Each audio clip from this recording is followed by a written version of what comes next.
I want to bring up, as I just said, second group, and we're going to be talking to Gary Hoover, and he's going to be talking about the economics of inequality with our second group of provocateurs, Simon, Zoe, and Joe. So, Hoove, you have 7 minutes on the clock, and your time starts now. Okay, economic inequality has been on the rise across the globe. However, this isn't a new phenomenon. We've actually seen the rate of inequality accelerate over the last several decades. We've seen an increase in both in-country and between-country inequality.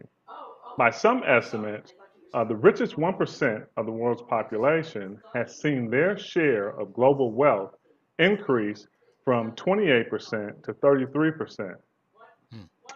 In addition, the lowest 75% of the world's population has seen their share of global wealth remain constant at about 10%.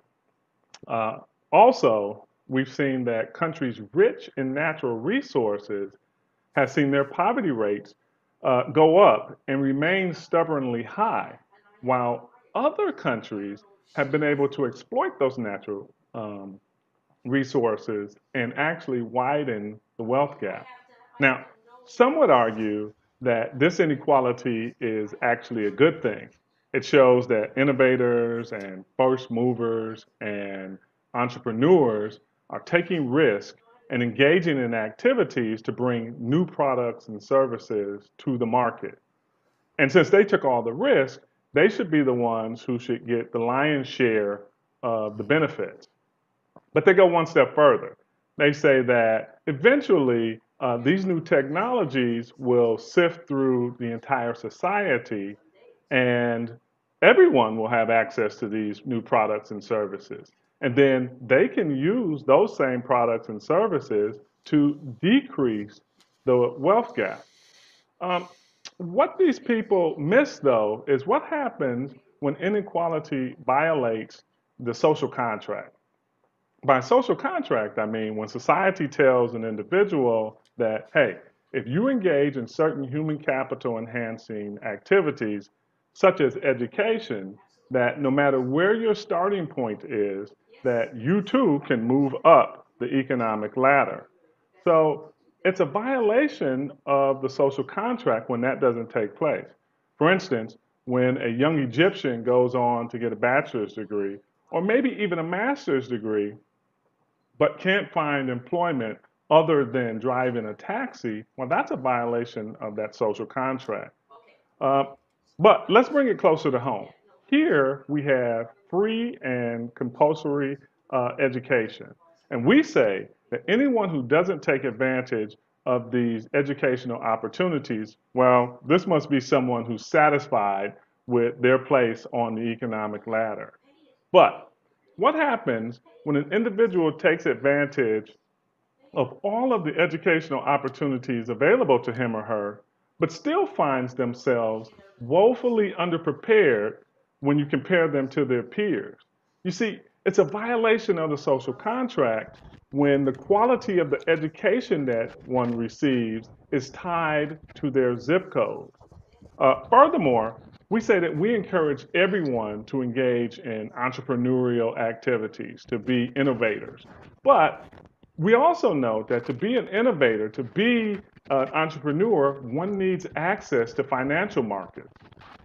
But we know that access to credit markets isn't equal, so that even the person with the most ardent and sincere entrepreneurial drive isn't able to succeed because they don't have access.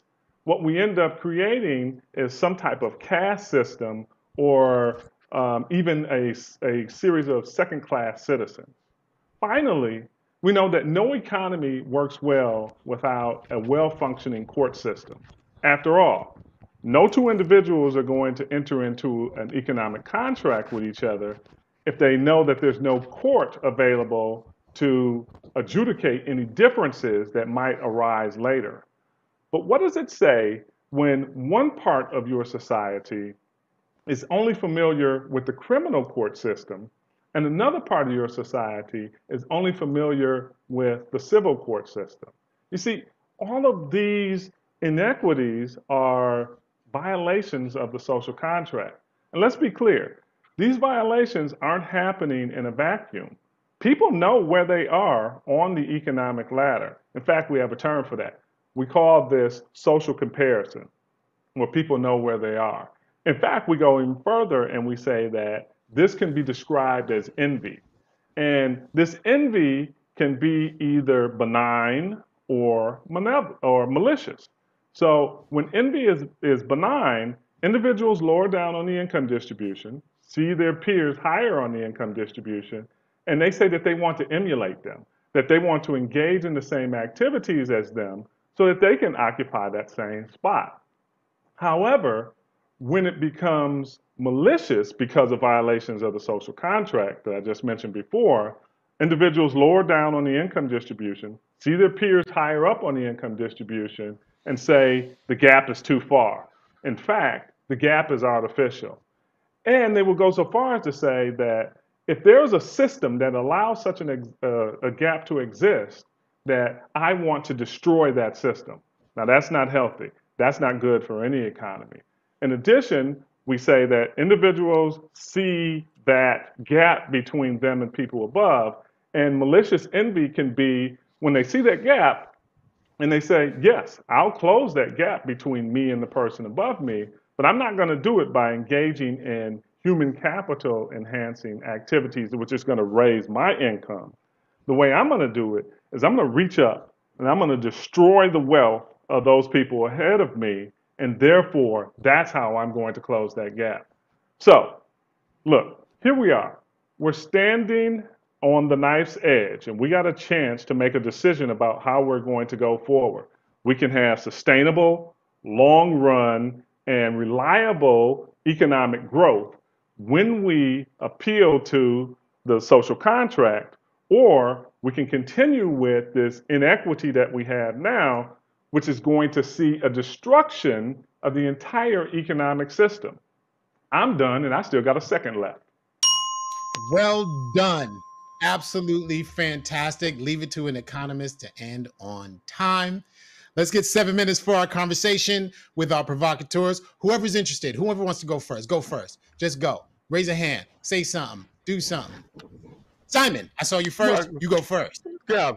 Well, thanks, Hugh, for that terrific talk.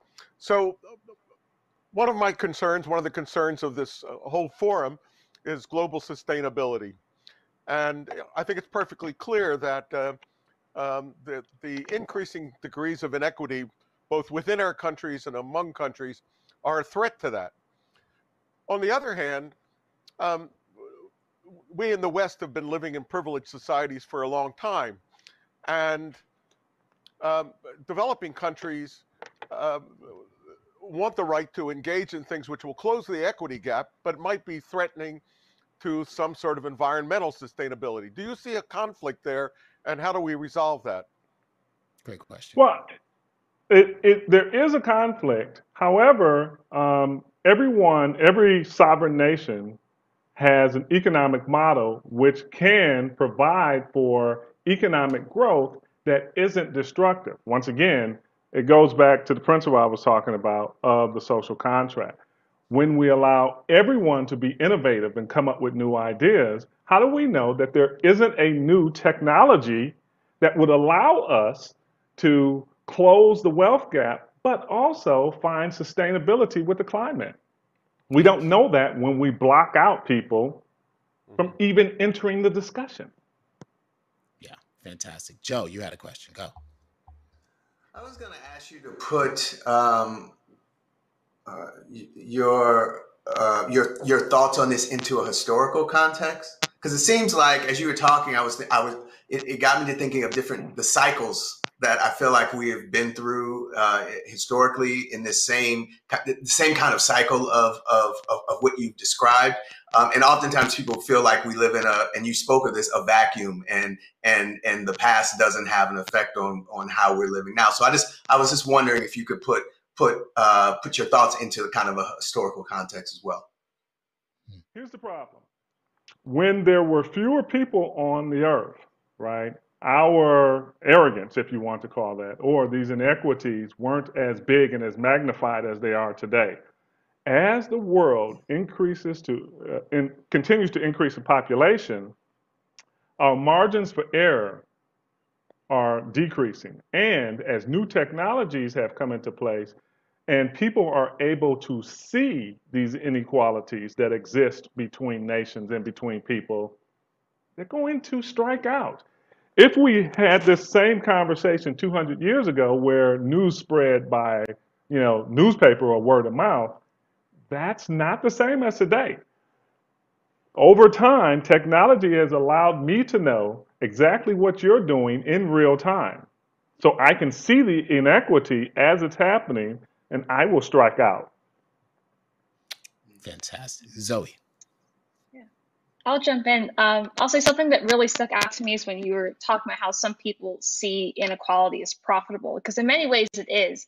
And, to piggyback on what Joe was saying, I was thinking back to history and especially the invent of the, construction of slavery and how we profited off of having second-class citizens and institutionalizing that into society.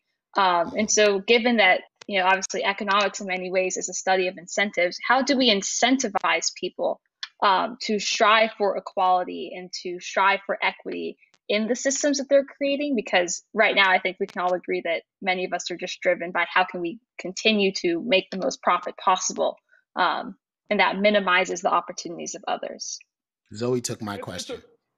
It's a very interesting point, but here's what most people miss on that. Some types of inequality aren't actually that bad. As I said before, we want to encourage people to step out front and to be first movers and innovators. But we want to make sure that those opportunities exist for everyone. Because when we're talking about this thing, and what you brought up is this, every time I put myself ahead by holding you back, I make it so that you can't be a consumer of mine. So I want to make a product or come up with a new innovative technology, but what good is it if I can't distribute it, sell it, or gain from it? I can't sell you something if you don't have any money. So if it were up to me, my thing would be, I want to make a product that enhances your life so that you then can enhance mine. How do we rewrite and or recreate the social contract? How do we reimagine the social contract that has the inequality built out of it and equality built into it? It goes back to what I was saying before. We get rid of the inequality and we add in equality when we realize, as an individual realize, that you being better off actually makes it easier for me to be better off. That's why inequality doesn't work right now. It can't be so one-sided to where only the gains only go to the first movers, right? It has to be for everyone, or eventually, as I said, malicious envy will make sure that it's for no one. I think I saw Simon's hand up again. Yeah. Okay. Simon had a hand up. Joe had a hand up. We have a minute left, so let's get in as many as we can. All right, let's go. Go ahead. Okay, at times you talked about income and at times you talked about wealth. Those are not the same thing, and Piketty talks about capital and labor. What's the relationship between them and where should the leverage point be? I'm sorry, I didn't catch the first part of what you said. Income and wealth are two different things. Income and wealth. Income versus... Income and wealth are absolutely. So wealth is an accumulation and sometimes an inheritance, whereas income is something that can be earned. But for the majority of us, the way that we're going to establish our wealth is through income, right? So both of these work in a fashion that can actually build on each other. Joe, can you get anything in 6 seconds? No. Yeah, 5 seconds, Joe. 4, no, we'll be all right. We'll do it in the breakout room. Yes, so absolutely. You can ask more questions in the breakout room as well as everyone participating in the chat. Fascinating conversation. It's something I can talk about all day long. Thank you so much. Simon, Zoe, Joe, thank you for your incredible introspection and your responses to Who's phenomenal talk. That's one that has to be ongoing. Yeah, that's a topic that has to be continued.